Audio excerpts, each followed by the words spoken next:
បានសួស្តីបងប្អូនបាទហើយជំរាបសួរដល់បងដែលជាអាណាព្យាបាលរបស់សិស្សជាពិសេសគឺសិស្សថ្នាក់ទី12ទាំងអស់គ្នាផងដែរបាទថ្ងៃនេះខ្ញុំមានរឿងមួយ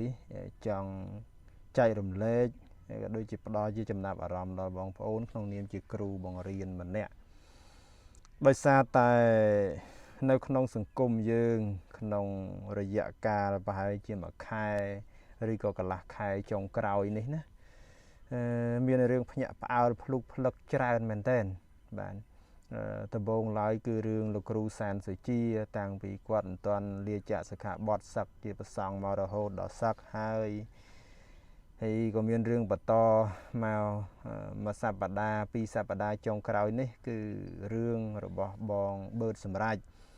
ដែលគាត់ទម្លាយចេញមកថាគាត់ជាកូនរបស់តារាចម្រៀងពីសម័យមុនរបស់យើងដល់ល្បីល្បាញអញ្ចឹងរឿងទាំងពីរហ្នឹងវាជារឿងដែលរសើបរឿងភ្ញាក់ផ្អើលធ្វើឲ្យមនុស្សតាមដាននិងចាប់អារម្មណ៍ច្រើនមែនទែននៅក្នុងសង្គមរបស់យើងក៏ប៉ុន្តែសម្រាប់ប្អូនដែលជាសិស្សជាពិសេសគឺសិស្សថ្នាក់ទី12ហ្នឹងអត់គួរចំណាយពេលជាមួយរឿងទាំងអស់ហ្នឹងទេអ្វីត្បិតថាជារឿងដែលកើតឡើងក្នុងសង្គមហើយយើងត្រូវដឹងក៏ពិតមែនក៏ប៉ុន្តែខ្ញុំសូមជម្រាបថាបងប្អូនអត់គួរចំណាយពេលទៅចាប់អារម្មណ៍នឹងរឿងទាំងអស់ហ្នឹងទេព្រោះរឿងទាំងអស់ហ្នឹងពេលដែលបងប្អូនដឹងហើយវាអត់បានជួយអភិវឌ្ឍជំនាញរបស់បងប្អូនក្នុងនាមជាសិស្សថ្នាក់ទី12ទេបាទអ្វីដែលបងប្អូនគួរចាប់អារម្មណ៍នោះគឺវិញ្ញាសាត្រៀមប្រឡងព្រោះឥឡូវចុងខែ6ជិតចូលខែ7ហើយបើសិនបើបងប្អូនអត់ត្រៀមខ្លួននៅក្នុងរយៈពេល 5-6 ខែចុងក្រោយនេះទេលទ្ធផលបាក់ឌុបរបស់បងប្អូននឹងទៅជាយ៉ាងណាបាទការប្រឡងបាក់ឌុបគឺធ្វើឡើងនៅខែ12អាចថាដើមខែពាក់កណ្ដាលខែអញ្ចឹងទៅអញ្ចឹងបើសិនបើបងប្អូនអត់ភ្ញាក់ខ្លួនពីពេលនេះទេរវល់តែចាប់អារម្មណ៍នឹងរឿងភ្លុកភ្លឹកនៅក្នុងសង្គមដែលអ្នកផលិតបាទជាពិសេសគឺអ្នកផលិតវីដេអូផលិតព័ត៌មាននៅក្នុងបណ្ដាញសង្គមហ្នឹងគឺឲ្យតែមានព័ត៌មានណាល្បីល្បាញភ្ញាក់ផ្អើលភ្លុកភ្លឹកហ្នឹងគេផលិតអំពីរឿងហ្នឹងហើយប្រយោជន៍របស់គេគឺដើម្បីទាក់ទាញចំណាប់អារម្មណ៍ឲ្យមនុស្សចូលទៅមើលអត្ថបទព័ត៌មានឬក៏វីដេអូរបស់គេនឹងបានច្រើនគេជាអ្នករកស៊ីតាមប្រព័ន្ធអនឡាញគឺគេផលិតដើម្បីឲ្យមនុស្សមើលច្រើននិយាយមួយម៉ាត់ទេគឺថា view ច្រើនសូម្បីលោកគ្រូសានទៅជាខ្លួនគាត់ក៏គាត់ធ្លាប់និយាយដែរថាគេជេរគាត់ច្រើនកើន view បាទហ្នឹងគឺគេគិតគេរកលុយតាមប្រព័ន្ធអនឡាញរបស់គេក៏ប៉ុន្តែយើងជាសិស្សដែលត្រៀមខ្លួនប្រឡងបាក់ឌុបហើយចូលទៅរៀនមហាវិទ្យាល័យជានិស្សិតនេះរឿងទាំងអស់ហ្នឹងអត់សំខាន់ទេបងប្អូនរឿងសំខាន់គឺបងប្អូនត្រូវត្រៀមមុខវិជ្ជាដែលបងប្អូនប្រឡងមានប្រមាណ 6-7 មុខអញ្ចឹងអ្វីដែលបងប្អូនត្រូវចាប់អារម្មណ៍គឺ6-7 មុខហ្នឹងអាហ្នឹងបានជារឿងចាំបាច់សម្រាប់បងប្អូនហើយជោគវាសនារបស់បងប្អូននៅថ្ងៃប្រឡងគឺជាការសម្រេចផែនការជីវិតរបស់បងប្អូនទៅអនាគតបើសិនបើបងប្អូនបរាជ័យក្នុងការប្រឡងបងប្អូននឹងខាតពេល1ឆ្នាំបើសិនបើបងប្អូនរងចាំការប្រឡងម្ដងទៀតអញ្ចឹងការសិក្សារបស់បងប្អូនដែលចំណាយថវិកាចំណាយពេលវេលាសិក្សាមករយៈពេល12ឆ្នាំហ្នឹងគឺត្រូវបន្ថែម1ឆ្នាំឡើងទៀតទៅជា13ឆ្នាំហើយបងប្អូនគិតសាកមើលថាតើបើបន្ថែម1ឆ្នាំបងប្អូនត្រូវខាតលុយប៉ុណ្ណាខាតពេលវេលាប៉ុណ្ណាឬក៏មានបងប្អូនខ្លះទៀតដែលបរាជ័យក្នុងការប្រឡងបាក់ឌុបពួកគាត់ឈប់ប្រឡងហើយបោះបង់ការប្រឡងនឹងចោលក៏មានហើយគាត់ទៅធ្វើការទៅអីផ្សេងអញ្ចឹងទៅហើយមានបងប្អូនខ្លះក៏ដូចជាអាណាព្យាបាលខ្លះដែរគាត់គិតថាសញ្ញាបត្រមិនមានអីសំខាន់ផងសញ្ញាបត្របាក់ឌុបមិនមានអីសំខាន់ផងនៅពេលដែលយើងអត់ត្រូវប្រើវាអត់សំខាន់ទេតែពេលដែលយើងត្រូវប្រើគឺវាសំខាន់បើសិនបើយើងមានទំនាក់ទំនងសាច់ញាតិនៅប្រទេសក្រៅចង់ដាក់ពាក្យទៅធ្វើការឬក៏ទៅរស់នៅប្រទេសក្រៅដូចជាសហរដ្ឋអាមេរិកជាដើមបើសិនបើបងប្អូនអត់មានសញ្ញាបត្របាក់ឌុបទេពិបាកក្នុងការដាក់ពាក្យទៅ ចឹងសញ្ញាបត្របាក់ឌុបជាសញ្ញាបត្រមួយសំខាន់សម្រាប់បងប្អូននៅក្នុងសម័យថ្មីនេះអញ្ចឹងការប្រឡងបាក់ឌុបទៅជារឿងសំខាន់ពិតប្រាកដរបស់បងប្អូនមិនមែនព័ត៌មានដែលចេញឡើងនៅគ្រប់បណ្ដាញសង្គមនឹងសំខាន់ទេហើយអ្វីដែលខ្ញុំចង់ណែនាំនៅក្នុងទីនេះគឺខ្ញុំបាទជាគ្រូបង្រៀនភាសាជាពិសេសគឺភាសាអង់គ្លេសហ្នឹងខ្ញុំមាន channel YouTube ដែលបង្រៀនភាសាអង់គ្លេសហើយមួយរយៈកាលចុងក្រោយមានន័យថាមុនប្រឡងបាក់ឌុបហ្នឹងខ្ញុំនឹងផលិតមេរៀនអំពីវិញ្ញាសាប្រឡងបាក់ឌុបវិញ្ញាសាភាសាអង់គ្លេសសម្រាប់បងប្អូនសង្ឃឹមថាការផលិតរបស់ខ្ញុំនឹងបានរួមចំណែកអភិវឌ្ឍចំណេះដឹងរបស់បងប្អូនទាក់ទងភាសាអង់គ្លេសភាសាអង់គ្លេសសំខាន់បងប្អូនពិសេសជាងគេបងប្អូនថ្នាក់ទី12ត្រូវតែដឹងថាភាសាអង់គ្លេសសំខាន់ពេលដែលយើងចូលទៅមហាវិទ្យាល័យគឺភាសាអង់គ្លេសមានការប្រើប្រាស់ទូលំទូលាយទោះបីបងប្អូនរៀនជំនាញអីក៏ដោយក៏ត្រូវការភាសាអង់គ្លេសចូលរួមក្នុងមេរៀនដែលបងប្អូនសិក្សាដែរហើយសម្រាប់ការប្រឡងបាក់ឌុបវិញខ្ញុំអង្គុយមើលវិញ្ញាសាប្រឡងបាក់ឌុបជាភាសាអង់គ្លេសតាំងពីឆ្នាំ2007មករហូតដល់2021ដែលមានវិញ្ញាសាមានលោកអ្នកដែលមានពេលវេលាចំណាយពេលវេលាដើម្បីចងក្រងអត្ថបទទាំងអស់ហ្នឹងទុកជាអត្ថបទសិក្សាដល់បងប្អូននោះគឺយើងមានភាសាអង់គ្លេសកម្រិតមួយដែលថាមិនជាទាបប្រមាណទេបងប្អូនខ្ញុំអង្គុយសង្កេតមើលទៅគឺភាសាអង់គ្លេសនៅក្នុងហ្នឹងកម្រិតមិនទាបប្រមាណទេអាចថាកម្រិតមធ្យមបានបងប្អូនអាចប្រឡងធ្វើតេស្តភាសាអង់គ្លេសនឹងបានអញ្ចឹងដើម្បីត្រៀមខ្លួនប្រឡងមុខវិជ្ជាអីក៏សំខាន់សម្រាប់បងប្អូនដែរក៏ប៉ុន្តែភាសាអង់គ្លេសនេះគ្រាន់តែជាចំណែកមួយដែលមាននៅក្នុងវិញ្ញាសាប្រឡងរបស់បងប្អូនអញ្ចឹងបងប្អូនត្រូវតែស្រាវជ្រាវរកមើលវិញ្ញាសាចាស់អាចថា10ឆ្នាំមុនមកដល់ឥឡូវហ្នឹងបងប្អូនហាត់ធ្វើយ៉ាងទៅហើយរួមផ្សំនឹងចំណេះដឹងដែលបងប្អូនបានរៀនមកតាំងពីចូលវិទ្យាល័យបងប្អូនចូលថ្នាក់ទី7អនុវិទ្យាល័យរហូតដល់បងប្អូនចូលថ្នាក់ទី10វិទ្យាល័យហ្នឹងបងប្អូនត្រូវតែរំលឹកគោលរបស់វាឡើងវិញដើម្បីបានជាទុនចំណេះនៅក្នុងខ្លួនយើងហើយមួយទៀតបងប្អូនទៅមើលវិញ្ញាសាដែលធ្លាប់មានមកហ្នឹងដើម្បីជាកន្លឹះជួយឲ្យយើងធ្វើកិច្ចការនឹងបានល្អអញ្ចឹងខ្ញុំសូមនិយាយបន្តិចទាក់ទងទៅនឹងវិញ្ញាសាភាសាអង់គ្លេសដែលបងប្អូនត្រូវប្រឡងហ្នឹងខ្ញុំតាមដានមើលទៅលក្ខណៈដូចគ្នាភាសាអង់គ្លេសមានបែងចែកវិញ្ញាសាភាសាអង់គ្លេសសម្រាប់ការប្រឡងបាក់ឌុបហ្នឹងបែងចែកទៅជា5ផ្នែកបាទផ្នែកទី1គឺ reading គឺអត្ថបទអានហើយបងប្អូនត្រូវជ្រើសរើសចម្លើយដែលគេដាក់ឲ្យស្រេចបាទន័យតែចម្លើយមាន A B C D អញ្ចឹងទៅហើយបងប្អូនយកចម្លើយហ្នឹងទៅដាក់នៅក្នុងចន្លោះដែលគេឲ្យពេញហ្នឹងសម្រាប់អត្ថបទ reading សម្រាប់អត្ថបទការអាន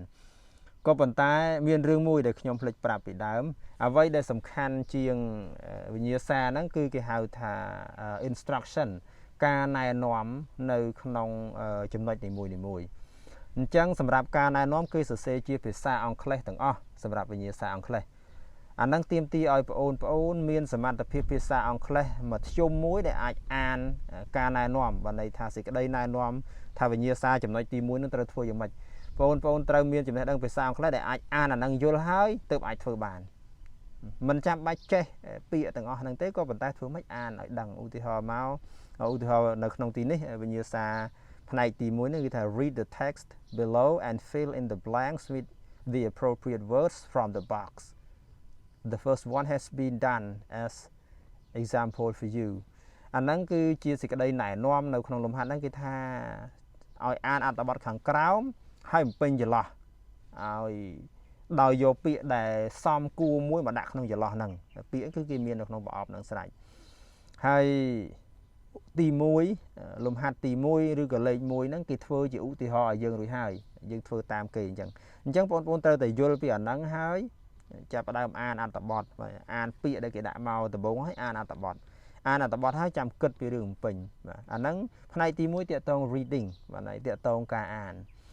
បាទអាហ្នឹងគឺផ្នែក1ហើយផ្នែកទី2គឺតាក់ទង language use នៃការប្រើប្រាស់ភាសាហ្នឹងគឺ អាចតាក់ទងទៅនឹងវេយ្យាករណ៍ខ្លះអាចតាក់ទងទៅនឹងចំណេះដឹងទូទៅខ្លះពីភាសាអង់គ្លេសបាទអាចថាតាក់ទងទៅនឹងរបៀបប្រើប្រាស់ភាសាអង់គ្លេសបាទរបៀបប្រើប្រាស់ភាសាអង់គ្លេសភាគច្រើនគឺមាននៅក្នុងការសរសេរឬក៏អត្ថបទដែលយើងធ្លាប់អានឬក៏របៀបនៃការប្រើប្រាស់តាក់ទងទៅនឹងវេយ្យាករណ៍អីជាដើមបាទអញ្ចឹងបងប្អូនត្រូវតែយល់ចំណុចនីមួយៗបាទហើយចំណុចបន្តទៅទៀតដែលជាចំណុចទី3នោះគឺជាចំណុចវេយ្យាករណ៍តែម្ដងវេយ្យាករណ៍ហ្នឹងគឺជាសំណួរចម្លើយជ្រើសរើសទេគេហៅថា multiple choice គឺពហុជ្រើសរើសអាហ្នឹងក៏សំខាន់សម្រាប់បងប្អូនដែរបងប្អូនត្រូវតែអានឲ្យយល់ហើយបានជ្រើសរើសយកចម្លើយមួយដែលខ្លួនឯងគិតថាត្រឹមត្រូវបាទអូខេហើយផ្នែកទី4នោះគឺមេរៀនអំពី vocabulary បានន័យថារៀនអំពីវាក្យស័ព្ទវាក្យស័ព្ទហ្នឹងក៏ជាលំហាត់ multiple choice ពហុជ្រើសរើសដូចគ្នាទេបាទអាហ្នឹងក៏យើងត្រូវតែមានចំណេះដឹងផ្នែកពាក្យហើយនិងនិយមន័យរបស់ពាក្យហ្នឹងដែរបានយើងអាចយកទៅប្រើប្រាស់បានបាទហើយចុងក្រោយគឺ writing ជារឿងពិបាកខ្ញុំជឿថាជារឿងពិបាកបំផុតសម្រាប់បងប្អូនដែលជាសិស្សថ្នាក់ទី12អញ្ចឹងបងប្អូនខ្លះគាត់ស្រាវជ្រាវយកអត្ថបទពីនេះពីនោះមកអានមកអីចឹងទៅតែតាមពិតទៅដែលសំខាន់បើសិនបងប្អូនធ្លាប់រៀនអង់គ្លេសហើយបងប្អូនឧស្សាហ៍ហាត់សរសេរបងប្អូនអាចធ្វើបានដោយមិនចាំបាច់មើលរបស់គេទេយើងសរសេរដូចយើងសរសេរសំណេរខ្មែរអញ្ចឹងតាមពិតសំណេរភាសាអង់គ្លេសក៏មិនខុសពីសំណេរខ្មែរដែរក៏ប៉ុន្តែដែលជាឧបសគ្គគឺទី1បងប្អូនអត់សូវចេះពាក្យអង់គ្លេសទី2បងប្អូនអត់សូវចេះវេយ្យាករណ៍អង់គ្លេសអាហ្នឹងទៅធ្វើឲ្យបងប្អូនពិបាកក្នុងការសរសេរអត្ថបទបើសិនបងប្អូនចេះពាក្យអង់គ្លេសរាងក្រែលបន្តិចហើយបងប្អូនចេះវេយ្យាករណ៍ភាសាអង់គ្លេសគោលក្នុងការប្រើកម្រិតមធ្យមបានបងប្អូនអាចសរសេរបានអត្ថបទដូចសរសេរភាសាខ្មែរអញ្ចឹងនេះគឺជាផ្នែក5ដែលតាក់ទងទៅនឹងវិញ្ញាសាភាសាអង់គ្លេសហើយវិញ្ញាសាទាំងអស់ហ្នឹងខ្ញុំនឹងចំណាយពេលផលិតវាជាវីដេអូសម្រាប់ផុសនៅក្នុង YouTube Channel របស់ខ្ញុំឲ្យបងប្អូនសិក្សាដោយឥតគិតថ្លៃទេនៅលើ YouTube ហ្នឹងហើយខ្ញុំនឹងបង្កើតក្រុមហើយនឹងមានការផ្សព្វផ្សាយនៅតាមបណ្ដាញសង្គមដូចជា Facebook ដូចជា Telegram អីបន្តទៀតដើម្បីឲ្យបងប្អូនយើងសិក្សាហើយការសិក្សាដូចខ្ញុំជម្រាបអញ្ចឹងគឺការសិក្សាឥតគិតថ្លៃសម្រាប់បងប្អូនទាំងអស់គ្នាហើយចំណុចមួយទៀតដែលខ្ញុំចង់ជំរុញគឺជំរុញឲ្យបងអាណាព្យាបាលបាទអាណាព្យាបាលរបស់សិស្សពិសេសសិស្ស12ហ្នឹងជួយលើកទឹកចិត្តជួយជំរុញឲ្យកូនរបស់បងហ្នឹងប្រឹងមើលវិញ្ញាសាប្រឹងរៀនបន្ថែមមុនពេលប្រឡងនឹងផងកុំឲ្យលទ្ធផលប្រឡងនឹងវាខកចិត្តព្រោះមានរឿងកើតឡើងជាហូរហែមកហើយដោយយើងធ្លាប់ដឹងថាឆ្នាំខ្លះមានសិស្សខ្លះគាត់ប្រឡងបាក់ឌុបធ្លាក់គាត់តូចចិត្តទៅសម្លាប់ខ្លួនទៅអីរឿងហ្នឹងជារឿងដែលមិនគួរនឹងកើតឡើងទេបាទអញ្ចឹងបងប្អូនទាំងអស់បងទាំងអស់ដែលមានកូនរៀនថ្នាក់ទី12សូមកុំភ្លេចជួយក្រើនរំលឹកកូនផងក្នុងចំណុចហ្នឹងបាទដើម្បីទទួលបានលទ្ធផលល្អទាំងអស់គ្នាហើយបងប្អូនដែលជាបេក្ខជនខ្លួនឯងជាសិស្សថ្នាក់ទី12ខ្លួនឯងក៏ត្រូវតែចាំផងដែរថាឆ្នាំនេះអញត្រូវប្រឡងអញ្ចឹងរឿងណាដែលមិនសំខាន់អញមិនត្រូវធ្វើទេបើន័យថាដូចខ្ញុំលើកឡើងអញ្ចឹងរឿងល្បីក្នុងបណ្ដាញសង្គមហ្នឹងវាអត់ជាប់តាក់ទងនឹងវិញ្ញាសាប្រឡងរបស់បងប្អូនទេអញ្ចឹងមិនចាំបាច់ទៅខ្វល់ពីរឿងហ្នឹងទេរឿងដែលសំខាន់ដែលបងប្អូនគួរយកចិត្តទុកដាក់គឺរឿងតាក់ទងទៅនឹងប្រវត្តិសាស្ត្រតាក់ទងទៅនឹង